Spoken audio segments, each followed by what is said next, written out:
Rural Heritage on RFD TV is brought to you by Rural Heritage Magazine, borrowing from yesterday to do the work of today. For subscription information, please call 319-362-3027 or order online at www.ruralheritage.com. We are at the William Harris Homestead Foundation. The William Harris Homestead is the home of my great-grandparents, William and Harriet Harris, who lived here through the 19th century from 1836 until their deaths. And they raised 11 children. They had 12. They raised 11 children here, one of whom was my grandfather. His name was Isham Walker Harris. This wonderful place has been in our family since 1836, and a Harris has maintained and farmed this land ever since. And after the latest generation, my father ended up with this wonderful piece of property, about 300 of the original 500 acres. This farm was formed in 1820 during the 1820 land lottery. This farm was 250-acre plots of land, and it was formed in 1820. The house was built about 1825, along with the smokehouse that is right behind us, all made up of the handmade bricks formed right here on the banks of the Appalachian River. What we've done is we've restored this wonderful ancestral home place, restored the log house, the outbuildings, the smokehouse, so that we can focus on heritage education. We're blessed to be able to have this in our family, for it still to be held within, for our generation and for our grandchildren and great-grandchildren as they come along. So we've made it into a 501c3 charitable organization, carved out 50 acres, and our mission is heritage, agricultural, and environmental education.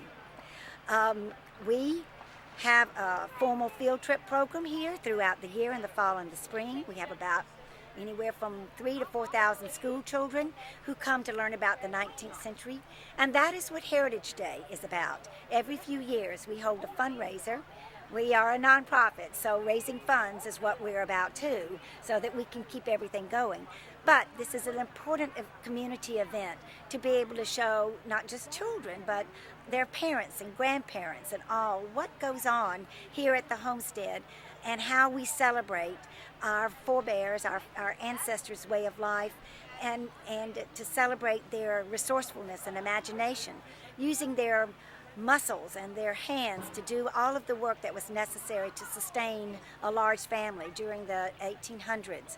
And in front of me I have our cotton patch, and this was a cotton farm. And when we talk about this farm, we're talking about most of the farms in northeast Georgia during the middle to the late part of the 19th century, because it was all about cotton growing. And this industry was based on king cotton. And throughout Walton County, that's what people depended on for their livelihood. The Harrises were no different. So when we present William and Harris's lives and the children, what they did, we are pretty much representing other farming families in northeast Georgia and the Georgia Piedmont. This is called a southern smokehouse. First of all, when the reason it's called a smokehouse, in the center here we would use to smoke the meat, if we could find it, is any kind of fruit wood, like apple, peach. When you prune your peach trees, use that wood in here. And it would smoke in here, and there's not much way for the smoke to get out except through cracks. We would kill a hog, normally around Thanksgiving.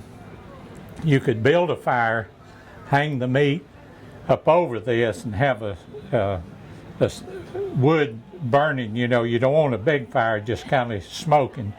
It would smoke this meat and take several days to actually, what you're doing is getting all the moisture out of the meat and letting it drain. As this drained down and a lot of the fat drained out, this would also burn on the fire, keep it going good. You can smoke the meat and then just simply hang it up as they have right here and just let it dry.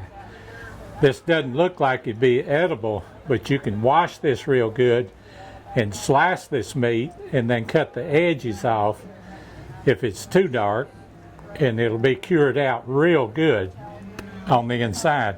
Another way of curing the meat, we would kill a hog, lay it on a table, rub salt all around it, and you always have to put your salt in the joint around the bone here. Stick your finger as deep as you can and pack salt around the bone and also around the shank here, because that's where it'll ruin. It's around the bone. Rub it down good in salt, and we had what we called a salt box. Just simply raise this lid, and it'd have about 4 inches of brine salt just spread out in the bottom. You'd lay the meat in there and put a couple of inches over it, just mound it up over it. You can leave this for about 6 to 8 weeks, and it'll draw all the moisture out of this. Then you can take it out and wash it good. We mixed up a paste of flour, red pepper, some sage if you wanted to put it on, but usually it's red pepper and flour. You put a paste over the ham here, then put it in a bag and then hang it up and let it dry. And that would cure the ham good. Now this would be salt cured ham. This would be a little strong, but you can slice that meat, soak it for maybe 4 or 5 hours in water, then take it out and fry it, and that takes a lot of the salt out. Another way that we cured meat in the South, when we killed a hog, we'd rub the meat down in what we called sugar cure mixture, and you'd rub it down like today and lay it on a table, and then rub it down, wait a day, and then rub it down again and turn it over, and it'll actually pull the salt and the water, not the salt, pull the water out of the meat. And when that does get all the water out of it, then we'd pack the sugar cure all over it, put it in brown bags back and forth this way and keep them wrapped down tight. And when you got it in 6 bags, we'd hang it up, and when it molds and comes all the way through those 6 bags, the ham is cured. You can take it down and wash it real good and put it up. Now we did the hams that way, the streak-a-lean that way, the fat back we normally just salted down. The rest of the trimming of the hogs we ground up in sausage. Now you could bottle up the sausage and cook it completely done and put it in fruit jars and then pour the grease on top, turn it over, the grease would go to the cap and seal it off. And you could, this would keep all winter. Or they had a process of packing the sausage in a round bag, something maybe a little bit smaller, something about that size, and put plenty of salt in the sausage. Just hang it up and let it dry. And dried sausage is delicious to eat as well. Or you could take that sausage in these bags, hang them up over the smoke, and you could smoke the sausage. So there were several ways you could cure your meat. But this is a typical smokehouse, as it's called.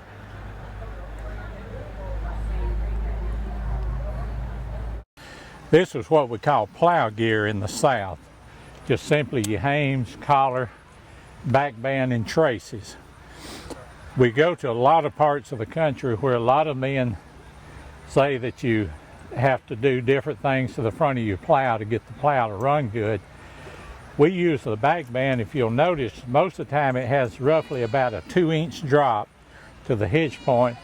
Then it goes from here straight down to the plow. What this does is helps hold the beam up on the plow some and makes the plow run right. Now, if you had a much shorter animal than this, you'd use a shorter back band, which would pull it on up here. You can also adjust that back band back to right along here, and it'll really pick the beam of the plow up.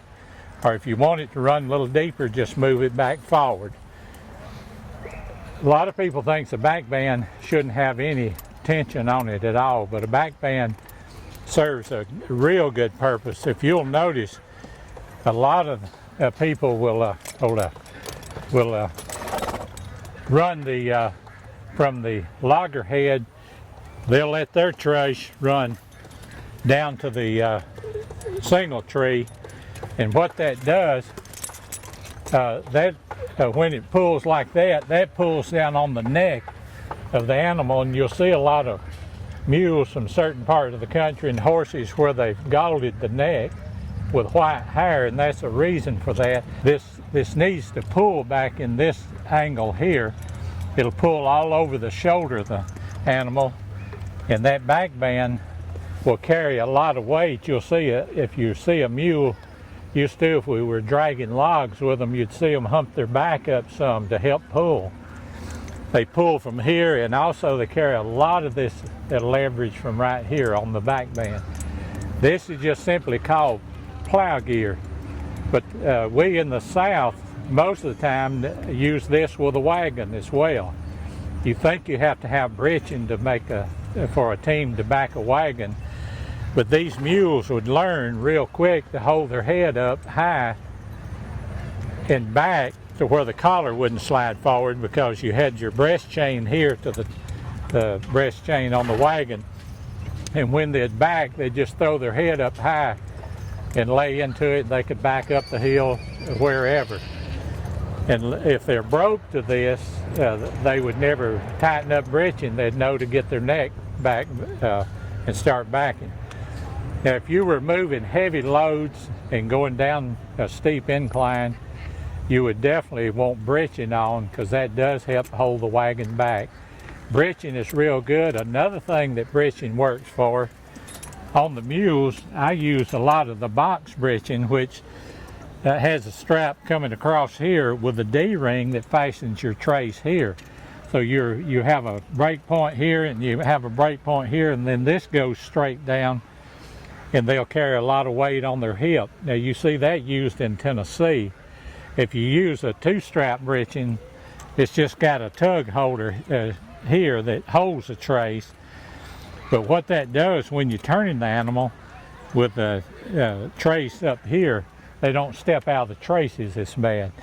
Now the mules in the South, when the trace is down like this, a lot of times they'd step out of the traces, and we'd just keep working with them until they'd learn to pick their foot up and put it back in. We never stop and pick the foot up or unhook the trace.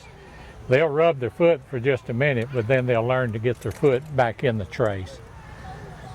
So that the harness we had always had the wooden hames most of the time. You'd see some metal hames, but most of it was the wood hames with a loggerhead hook here.